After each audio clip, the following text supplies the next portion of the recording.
Hola, un cordial saludo a todas las personas que estén viendo este video. Les habla José Daniel Pazmiño Santana. Soy estudiante de medicina de la carrera de Soy estudiante de la carrera de medicina de la Universidad Técnica de Manabí.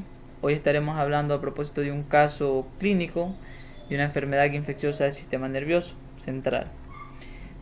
La presentación de nuestro caso clínico nos va a hablar sobre un paciente que debuta con meningitis bacteriana causada por un estreptococo neumonial.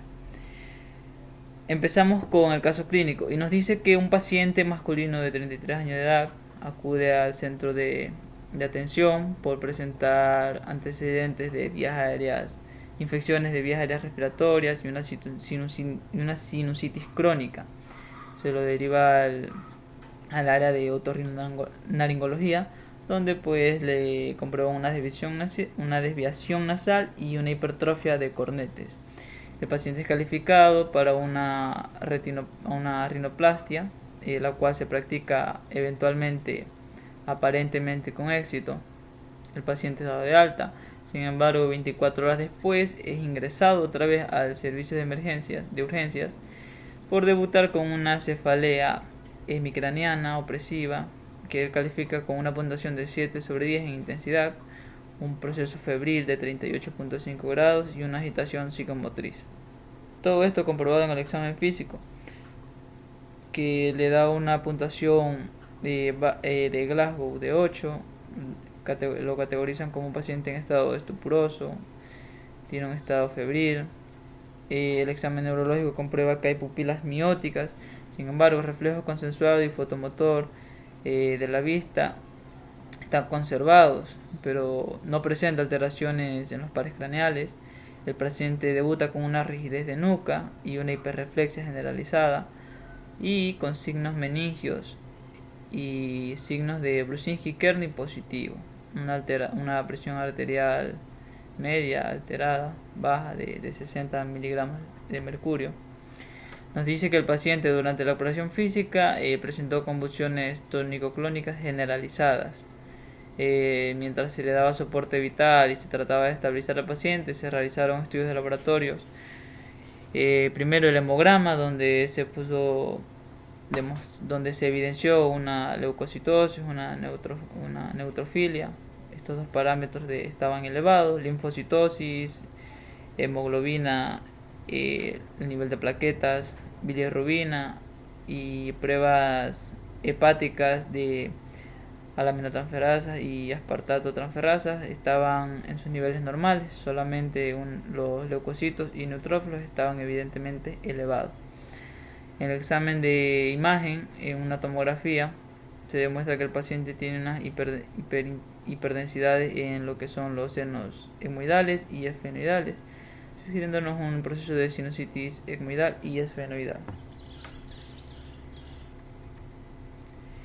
Se realiza una punción lumbar donde se puede observar un líquido cefalorraquídeo de características turbias, con un nivel de glucosa bajo y una celularidad extremadamente alta, mayormente de células polimorfonucleares, lo cual nos estaría orientando específicamente a un cuadro bacteriano, no viral, porque como vimos en la diapositiva anterior, sus niveles linfocitarios estaban dentro de los parámetros normales. Se realiza una tinción de Gram y se observan diplococos Gram positivos en forma de lanza. En sospecha a su clínica y sus factores de riesgo, pues se inicia un tratamiento con antimicrobiano intravenoso con ceftriaxona de 2 gramos cada 12 horas, una vancomicina calculada entre 15 gramos por kilogramo de peso, y también se complementa todo esto con un tratamiento de dexametasona, que generalmente es un glucocorticoide que se utiliza para disminuir la respuesta inmune del organismo, ¿no? Que es lo que se estaría en este caso, ¿no? Los pacientes con meningitis bacteriana, eso empeora lo que es el cuadro clínico, cuando esa sintomatología tan grave que nos puede llevar a comprometer al paciente hasta un grado de tener una resolución de muerte. Entonces se procedió con 8 miligramos de dexametasona El deterioro del paciente fue tal que tuvo que ser asistido con ventilación mecánica. 24 horas después que se realizó el cultivo, se demostró que eh, el crecimiento fue positivo a un gonococo catalasa negativo, mucoide con hemólisis alfa sensible a la octoquina, el cual fue identificado como un estreptococo pneumoniae. Entonces aquí se confirma el diagnóstico de una meningitis bacteriana por Streptococcus pneumoniae. Entonces inmediatamente se cambia de esquema antimicrobiano intravenoso a un esquema de antibiótico donde se administra una penicilina G cristalina a la cantidad de 4 millones de unidades cada 4 horas. Posterior a ello, 72 horas después, el paciente empieza a mejorar, tanto así que se le quita la ventilación mecánica y comienza a mejorar evidentemente. 5 días después, por control, se le realiza una punción lumbar, donde se puede comprobar ahora que el líquido cefalorraquídeo tiene características normales. Se lo define como aspecto de agua de roca, es decir, transparente, como debería ser. Su nivel de glucosa están en parámetros normales, sus proteínas, su celularidad ya se redució, ya vemos que ya no hay esa presencia de células del sistema inmune que nos explican, ¿no?, que hay un proceso bacteriano o que hay algo que nos está causando una respuesta del sistema inmune involucrado que está infiltrando, que se está dando en las meninges. Ya la tomografía, se realizó un examen de imagen, una tomografía de control, donde ya no se observaron alteraciones estructurales. 15 días después el paciente egresó al hospital neurológicamente íntegro.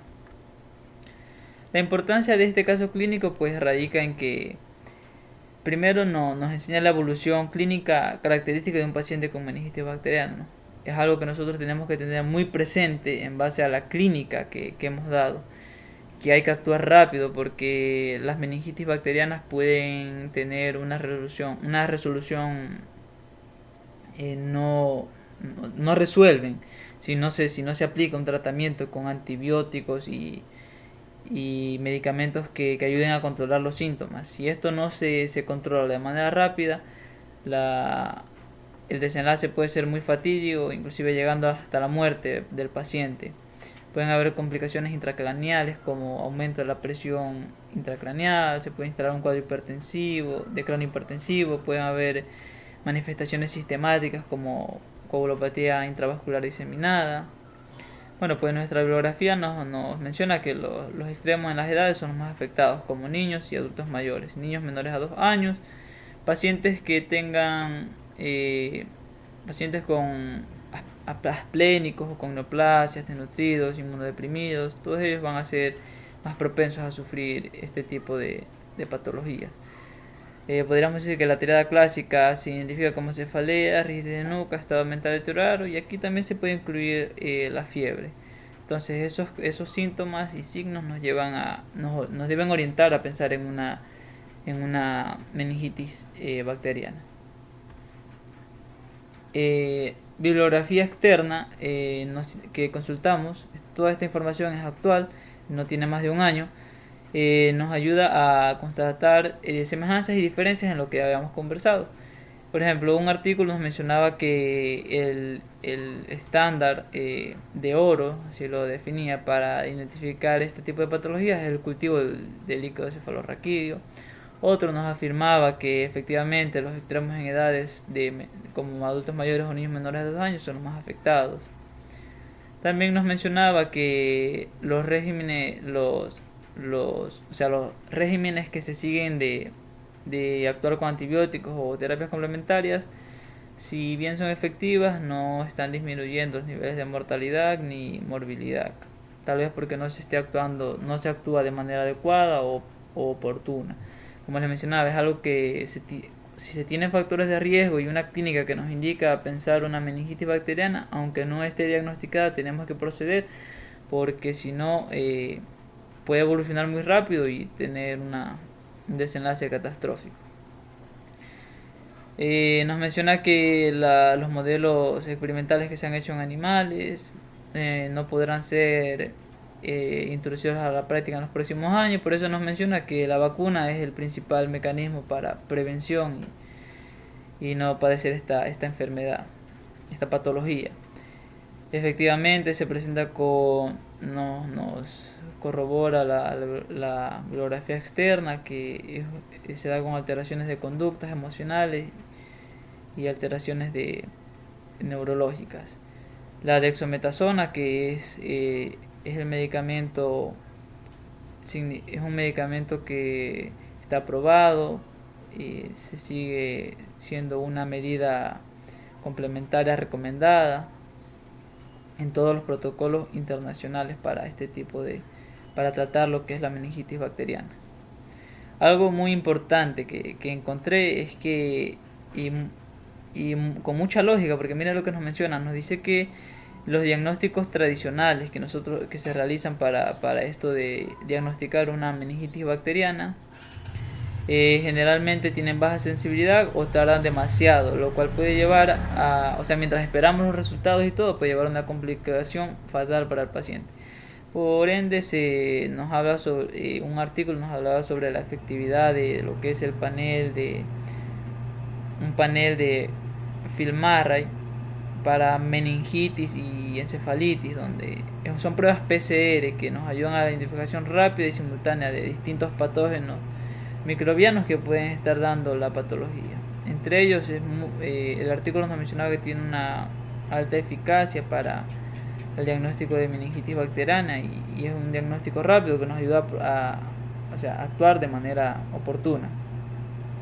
Para culminar esto, simplemente para entender un poco más la patología, cómo es que se da la meningitis bacteriana.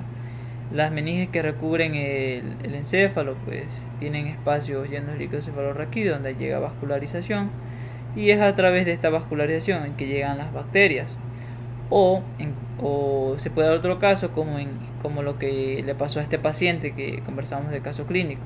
Lo más seguro es que este paciente, como manifestaba factores de riesgo, como manifestaba que tenía sinusitis crónica, entonces como fue intervenido, quizás hizo una siembra directa de estos agentes hacia lo que fue el sistema nervioso central, dando toda la sintomatología clínica que ya mencionamos.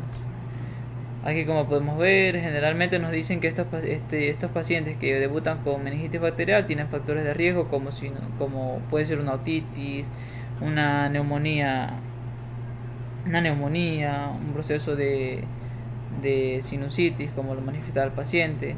Entonces lo que pasa es que se da una siembra en vías respiratorias altas, ingresa a lo que es una vía hematógena, atraviesa la mucosa, ingresa a la sangre y ahí se distribuye por todo el sistema nervioso central, irritando las meninges, dando esa meningitis y todo ese cuadro clínico que ya habíamos conversado. Aquí tenemos las bibliografías usadas, son bibliografías actuales de sitios médicos recomendados. Eso sería todo, muchas gracias por su tiempo, me despido, que la pasen bien, chao.